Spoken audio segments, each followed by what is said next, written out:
당부감사에 대한 내용을 이 자리에서 제가 다 말씀드리긴 좀 어렵고요. 다만 지난 후보 교체 과정에 있었던 많은 국민들이 놀라셨고 실망했던 점에 대해서 혹은 또 언론에서도 오해하고 있는 지점들이 있을 수 있으니 이번 당무감사를 통해서 우리 당의 진실이 바로잡히는 계기가 되었으면 좋겠다 생각합니다.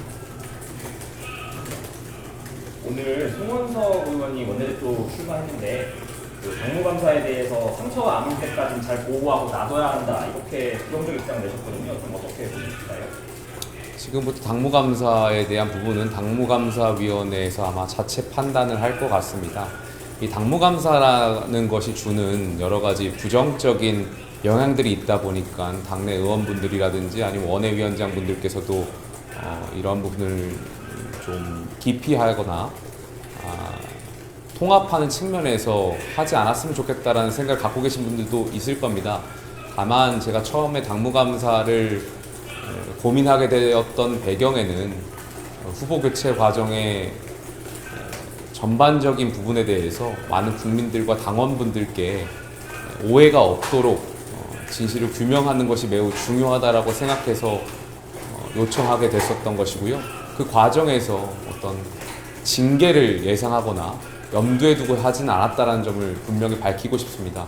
이번 당무감사를 통해서 우리 당이 과거에 잘못했던 점을 반성하고 다시 국민들께 사랑받을 수 있는 정당으로 나아가는 그 첫 시작점이 되기를 기대하겠습니다. 권성동 원내대표가 사퇴 기자회견에서 그 후보 교체 당시에 그 법적이나 그 정당성 부분에서 문제가 없다는 취지로 말씀하신 걸로 알고 있는데요. 이 부분에 대해서 좀 어떻게 보십니까? 많은 국민들께서 평가하실 거라고 생각이 듭니다. 물론 이제 그 과정에서 참석하셨던 의원분들의 판단도 분명히 존중되어야 할 것이고요.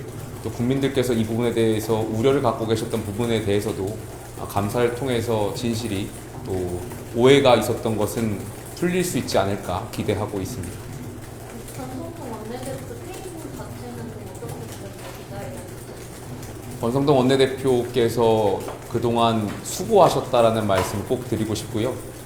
비대위원장이란 직책을 떠나서 당의 국회의원의 한 사람으로서 그동안 수고하셔서 정말 고생하셨다라는 말씀 꼭 전달하고 싶습니다.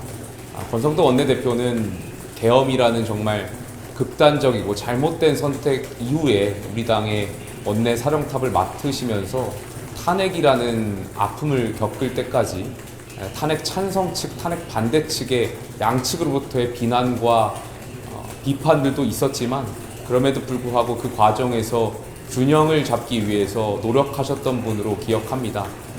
저희는 당직을 갖고 계신 분들에 대한 존중이 필요하다고 생각하고 있고요. 그러한 점에서 권성동 원내대표께서 그동안 역할을 어려운 상황에서 하시는데 매우 고생하셨다는 말씀을 전해드리고 싶습니다. 결국 그런 아까 당무감사때 비대위에서 최종 이제 반대하셨다 이런 주제도 설명하셨다고 하는데 전반적인 과정에 대해서 물었습니다. 기자님께서 질문하셨던 것처럼 당시 후보 교체 과정에서의 반대와 기권표를 던졌던 것에 대한 이유도 물으셨었고요. 그 과정에 대해서는 상세하게 또 있었던 기억하는 그 내용 그대로 설명을 드렸습니다. 당무감사 내용에 대해서는 제가 여기서 일일이 답변하는 것은 적절치 않다라고 생각합니다. 추가 조사 이거 혹시 말씀하셨나요? 거기에 대해서는 제가 아는 바가 없습니다.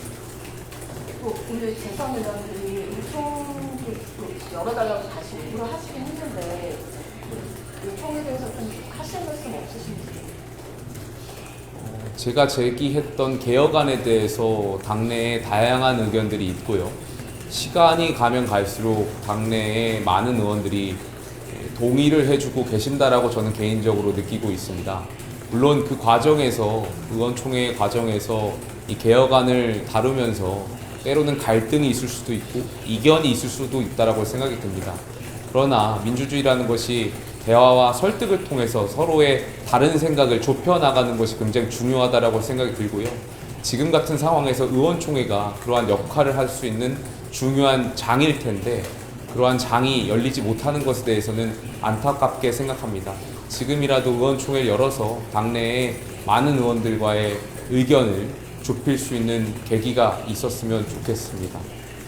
조금 전에 국민의힘 청년 당직자들이 국회에서 기자회견을 열고 위원장님의 혁신안에 동의한다면서 위원장님이 임기를 좀 더 연장하길 바란다고 요구를 했거든요. 위원장님은 이에 대해서 어떤 입장을 가지고요? 제 개혁안에 대해서 청년 당직자분들이 지지해 주셨다는 것은 개인적으로 감사한 일이라고 생각합니다.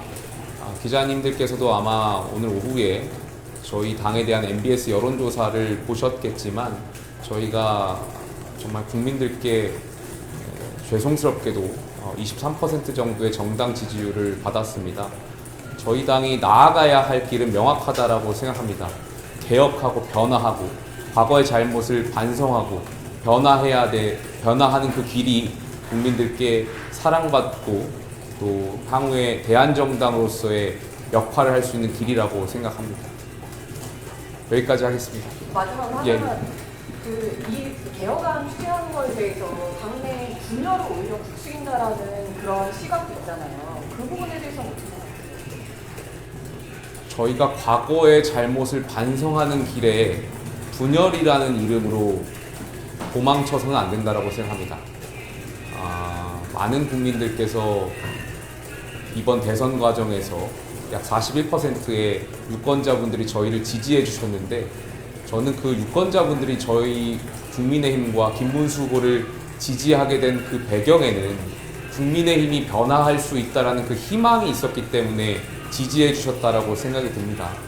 그 41%의 유권자를 기반으로 더 많은 국민들께 사랑받기 위해서는 지금과 같은 개혁안을 추진해 나가야 된다라고 생각하고요. 거기에서 분열이라든지 이러한 이름으로 개혁을 좌초시키거나 후퇴한다면 저희의 미래는 없다라고 생각이 듭니다. 많은 국회의원분들께서 많이 아프실 겁니다. 그리고 많은 반성과 처절한 개혁이 필요하다는 것도 알고 계실 겁니다. 저희가 그러한 아픔과 상처를 치료하는데 국민의힘의 미래가 있다는 것을 국회의원분들께서도 같이 함께 해주시기를 간곡히 요청드리겠습니다. 제가 말씀드렸던 그 개혁안은 제 개인 정치를 위해서 낸 것도 아니고 정말 우리 당을 살리기 위한 최소한의 요구 조건이라고 생각이 들고요. 그 과정에 그 진심을 훼손하거나 의심하는 국회의원이 없기를 기대하고 있습니다. 저는 진심은 통한다라고 생각합니다. 우리 당을 살려야 된다는 그 마음에 많은 국회의원분들도 동의하실 거라고 생각이 듭니다. 우리가 함께 정말 뼈를 깎는 노력을 통해서 당을 바꿔 나간다면 내년 지방선거부터 우리가 국민들께 다시 신뢰를 받을 수 있다고 생각합니다. 거기에 그 개혁의 길에 많은 국회의원분들, 많은 위원장분들께서 동참해 주실 것을 기대하고 있습니다. 감사합니다.